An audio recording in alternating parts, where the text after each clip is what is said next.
This is where the proposed concrete plant could be built. Finlay says the issue isn't the plant itself, but the location. For people like me who depend on United Healthcare for their insurance, what comes out of these talks could determine where we're able to go for care. And earlier we were walking around downtown Mobile where you can smell it across the river, and here where we are at underneath the Africatown Bridge, and the fire and smoke is still visible. See how these bees are pretty calm? Now, if they were Africanized honeybees, this would be a completely different story. Mobile Police Chief William Jackson says MPD is not letting their guard down, as there are still concerns over conflicts ending in tragic deaths. On this location, the two houses you see behind me were both targeted and searched. Police Chief William Jackson says that two men got in a fight, which then resulted to gunfire. Police are investigating after one man has been shot here at the south of Dauphin Apartments off Dauphin Street in Mobile. You'll notice these barricades already lining parts of downtown Mobile.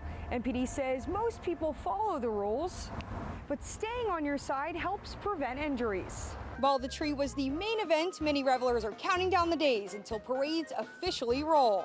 I've got a team here, all right. Oh! Woo! Ah! WKRG News 5's Kathryn Bruch joins us in the studio.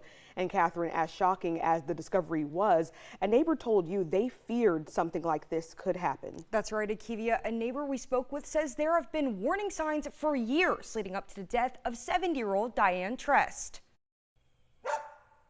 This home along Beverly Road, neighbors say, was known for trouble. There's always been issues next door. Ever since I've lived here, the cops have been there. Cheryl Edwards has lived on Beverly Road for 10 years. After moving in, Edwards met her neighbor, Diane Trest. We chatted across the fence. I mean, she told me about her children, her sons and her daughters and her grandchildren, and she said they're troubled. Edwards didn't think anything of it, but her concern for Trest started to grow over the years. She'd come over, she'd have cuts on her, bruises. I mean, she'd say the dogs did it. I said, Diane, that's not from the dogs. And we kept telling her, they're going to kill you one day. They're going to drug you or kill you. Despite the warnings, Edwards wasn't prepared for what took place Saturday night when she saw Trest's granddaughter running towards her home. She's coming up the porch and she shoves me. I killed my grandma. I just killed my grandma. Give me your keys. Give me your car. I need to get out of here. The confession. Camera recording. Caught on camera. My grandma. Get out! Get out! She shoves me and I shove her back. Get out! Well, I shove her down and she goes down and I get my mop right there and I start beating her with my mop. Get! So she finally jumps off the porch. But 18-year-old Jalen Maya Lupton came back. Help me! Help! And broke into Edwards' home. And finally, one deputy showed up so they could start CPR on her, but she was already gone, you know. Yeah, it was horrible. Edwards said Trest was lying on her front steps, allegedly beaten to death by her granddaughter. The rubber mallet was laying right there and her face was just obliterated. A loss of life that should have never happened. This is senseless. How can somebody do this to your grandparent that has raised you practically your entire life? Mobile County Sheriff deputies later found Lupton. She's been arrested and charged with murder and burglary. With photojournalist Mason Terrell, Kathryn Bruch, WKRG News 5. Our big story at 9, children sleeping inside a local DHR office because of an overcrowded foster system. Gulf Coast CW's Kathryn Bruch is joining us. Kathryn, you uncovered this isn't just happening locally, it's happening across the state of Alabama. Yeah, Cherish Roseanne, our sources say it's been going on for months. A sign, they say, of a broken system that needs to be fixed. These walls hide a midnight secret. I mean, they're sleeping in hallways, they're sleeping on air mattresses. Foster children, already with no place to go, forced to sleep inside an office building. A foster parent who asked to remain anonymous says she heard about children staying overnight at the Department of Human Resources office on Airport Boulevard in Mobile. But it didn't become real until she heard it firsthand from a child. He was brought in and was told they were making calls to see if they could find placement for this child. And he ended up staying overnight for 2 nights. He said there was a lot of crying, there was a lot of, kids that were upset because they were scared. She says children who have stayed overnight in DHR custody have described having to sleep in conference rooms with other children ranging from ages 5 to 17. Were you given any explanation for why there wasn't a placement at the time? I know for a fact that there were several homes that were not called about this specific placement that had openings.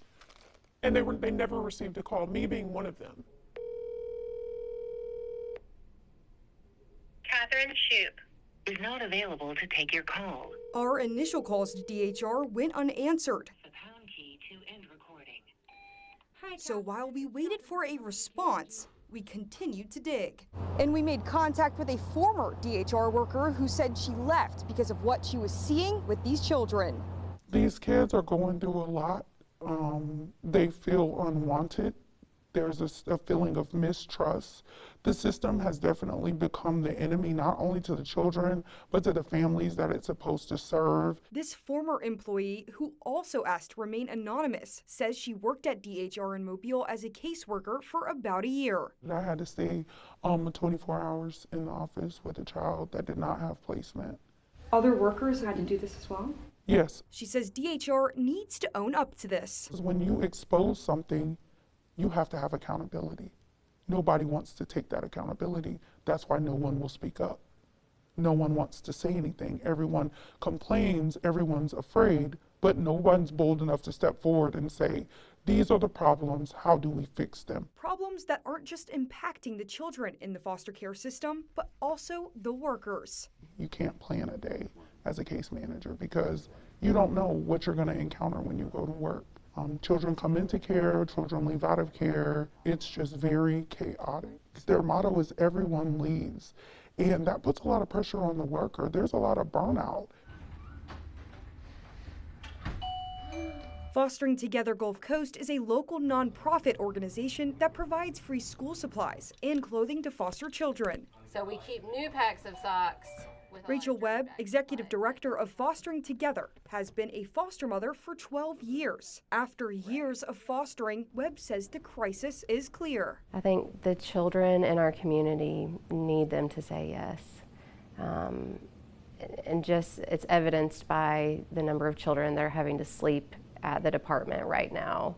That they're, we need homes for these kids to go to. Webb says she doesn't know how to fix the foster care system as a whole, but to make a change is to give these children a chance. When I get overwhelmed by all the things that are going wrong, that's what I go back to, is the child in front of me. That's who I need to help.